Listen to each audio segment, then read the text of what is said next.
Have you ever bought product based on a chart that looks like this? You bought a ton of product thinking you're gonna make a ton of profit, and all of a sudden the chart turns to this.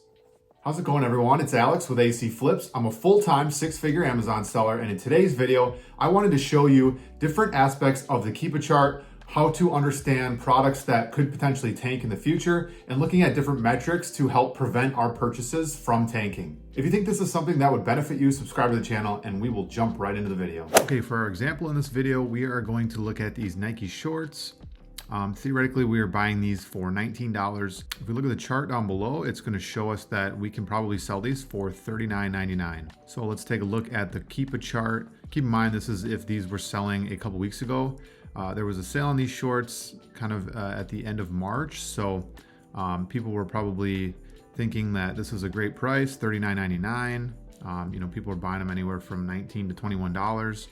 If we take a look at our price here, $19, and selling them for $39.99, we're gonna make 33% ROI, $6 profit. You can see it sells a ton of times per month. So with the initial thought, this would be a great investment. Before I show you the next couple weeks of what happened to this chart, let's just take a look at some things that we notice initially in the current view of the Keepa chart. So we can see that when the offer count reaches 60, we see that price bottom out right around $27. So something to keep in mind, right? There's always some sort of correlation normally between the offer count and the buy box price. As the offer count goes down, we can see that the price slowly starts to creep up. When we bottom out on this offer count, we can see that the price maxes out right at about $40. And the last thing to note on this view of the chart is we can start to see the offer count creep up a little bit from that bottom, right? We bottomed out at around 17, 18 offers. All of a sudden, a week, 2 weeks later, we're already sitting at 30 offers. So something to keep in mind. Let's zoom out to see what the current price of the product actually is. So when we zoom out to current day, we can see that the price is down from the high of $40. We are sitting all the way down at $34. The offer count did shoot up all the way to about 55, kind of leveled out at this point, and we see some offers coming back on and off. So seem to have peaked out, at least for the most part. We can see in between here, some of these sellers were able to get the buy box around $37, but for the most part, we see this price kind of still going in a downward direction, currently sitting at $34. If we go to SellerAmp and add our current buy box price of what we say we could sell this at, right? If we bought this a couple weeks ago, probably starting to check in at this point now. So we are $5 below what we thought we could sell it at, only making a $1.80 profit with just under a 10% ROI. Ideally, that's not amazing, right? Because we get 1 or 2 returns and that $1.80 profit gets wiped out pretty quickly, especially if they rip the tags off and it is not sellable as new anymore. Sometimes when you get returned items, especially in clothing, if the tags are still on there, it's going to go right back in your inventory. In this case, if a tag does get ripped off, then all of a sudden that product becomes, used at that point, and then you lose out on all $19 of, any profit that you would have made because you lost one inventory. So you could probably sell this on eBay used and make some of your money back. But anyway, one return and you basically have to sell 10 to 12 of these just to make up for that $19 buy cost, hoping you don't get another return in the meantime. So although we couldn't really predict how high the offer count actually went, but we could have maybe predicted the buy cost we needed to be at to make this purchase worth it. And what do I mean by that? If we go to our SellerAmp calculator, we can see at a $19 buy cost, the break-even price is only $32.27. Put that in, right? We're gonna make $0. At the current buy box, we're getting pretty close to that number. What we saw in the past is that when the offer count gets to 60 offers, that buy box is actually at $27. So understanding that, if the offer count does shoot up, right, if this was on a big sale and a lot of people were able to find it, it does sell really well and the profit margin was there at the beginning. So a lot of people are probably gonna see this product and say, man, I need to buy a lot of these. I could sell them very quickly and make 33% ROI.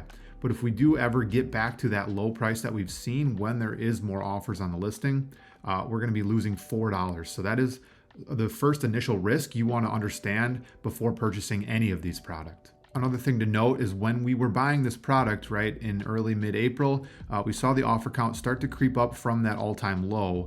So that should have also told us that more sellers were going to be on this listing, especially if it was such an easy product to find. And by default, normally the price does drop when the offers go up. You can kind of see that trend in the past too, right? When we see the offer count really high, the price is low. As the offer count drops, the price starts to increase, kind of like an inverse correlation. So that's something you always want to keep in mind. Looking at historic data to hopefully predict the future data, right? We want to see, was the offer count really high in the past?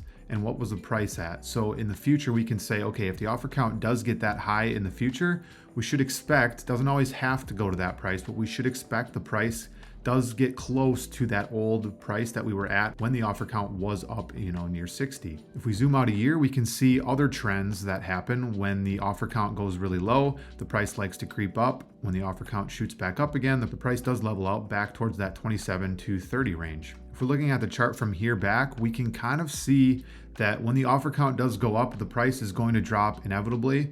And something for me is I like to buy clothing at a little bit higher margin in ROI. If we're looking at only a 33% ROI on a listing like this, that it moves quickly, but it was really easy to find, and more than likely a lot of other sellers are going to jump on the listing. Pairing that information with knowing that the price does go down when the offer count goes up, and how easy it was to find, we should expect that the price would drop. Now, if we were starting to get sales, we would only be making $1.80, knowing that we kind of have to stay competitive at $34.45, especially if we bought a lot of this product.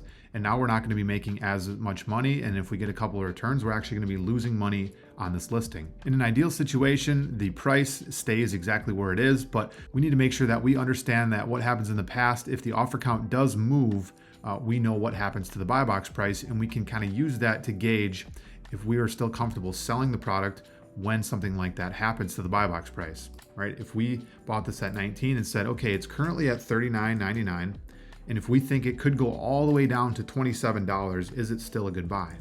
And if that's $27, we're losing over $4 on an item like this. We might say, okay, I would need to get this closer to, $16 or $15 to be even comfortable buying this to profit at $39.99, right?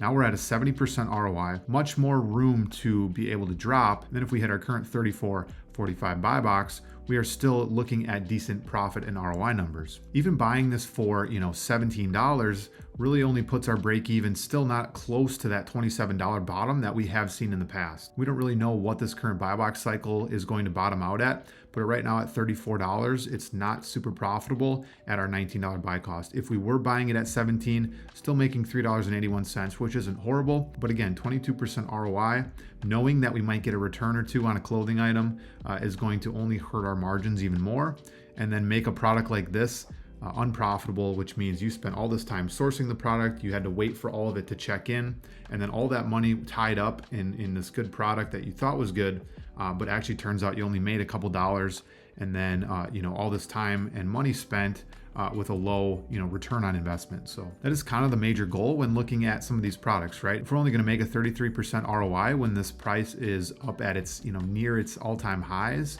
we want to make sure that we are still looking at profit even when it hits not the all-time low, but even when it does drop from the all-time high. So to recap, we want to understand what is the highs and lows of the offer count and what is the buy box price when those highs and lows are hit. We want to be able to predict into the future if the offer count sits at a certain level, what price should we expect to sell this at? If we are still semi-profitable when the price does drop to a level lower than what we expected, then maybe that's a good purchase. But if it doesn't, it might be okay to hold out or only buy a couple of these items, do a certain test buy to make sure that you don't get burned. Because in a product like this, it's definitely better to buy too little and say you wish you bought more than instead saying you wish you didn't buy as many. The more you look at these types of charts, the better you're going to understand what could happen, in the future when you're buying this here and needing to sell it, 2 to 3 weeks down the line when your products actually check in. The more you look at these charts, the more you'll understand that products like these maybe aren't as good a buy as you thought, even though the rank moves really quickly. You will also get a better understanding of your own risk tolerance,